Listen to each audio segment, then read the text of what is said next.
ലഖിനു മൗതാക്കും, നിങ്ങളിൽ മരണത്തോട് ചേർന്ന് നിൽക്കുന്ന, മരണം മുന്നിൽ കണ്ടു നിൽക്കുന്ന ആളുകൾക്ക് നിങ്ങൾ ചൊല്ലിക്കൊടുക്കണം ലാ ഇലാഹ ഇല്ലല്ലാഹ്.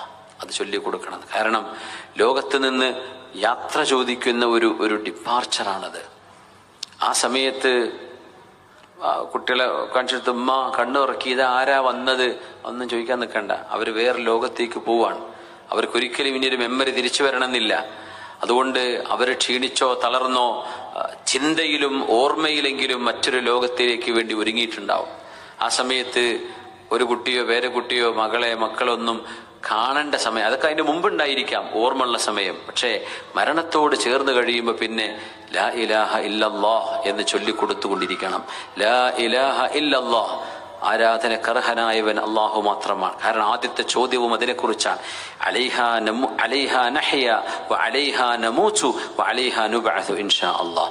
ലാ ഇലാഹ ഇല്ലല്ലാഹിലാണ് നമ്മൾ ജീവിക്കുന്നത്, ലാ ഇലാഹ ഇല്ലല്ലാഹിലാണ് നമ്മൾ മരിക്കേണ്ടത്, ലാ ഇലാഹ ഇല്ലല്ലാഹിലാണ് നമുക്ക് പുനർജന്മം നൽകപ്പെടുന്നത് എന്ന് പറഞ്ഞാൽ ആ ആശയത്തിലും ആ ബോധ്യത്തിലും ആ ആദർശത്തിലുമാണ് നമ്മൾ ജീവിച്ച് മരിച്ച് നാളെ അള്ളാഹുവിന്റെ മുമ്പിലേക്ക് വരുന്നത്. അതുകൊണ്ട് അവസാനം നമ്മൾ അത് കേൾക്കണം. ഒരുപക്ഷെ മറന്നുപോവുകയോ വേദന കൊണ്ടോ മറ്റോ മറന്നുപോയാൽ ചെവിന്റെ അടുത്ത് മെല്ലെ ലാ ഇലാഹ ഇല്ലല്ലാഹ് അത് പറഞ്ഞ ചൊല്ലി ഒന്നും പറയണ്ട. അവർക്ക് നാവൊന്നും അനക്കാൻ കഴിഞ്ഞോളന്നില്ല. നമുക്കൊരു പനി പിടിച്ച് തലവേദന വന്നാൽ സലാം അടക്കാൻ പറ്റുമോ? ഒരാൾ വിളിച്ച് സംസാരിക്കുമ്പോൾ നമുക്ക് നാവ് ചുണ്ടനക്കാൻ പറ്റൂല.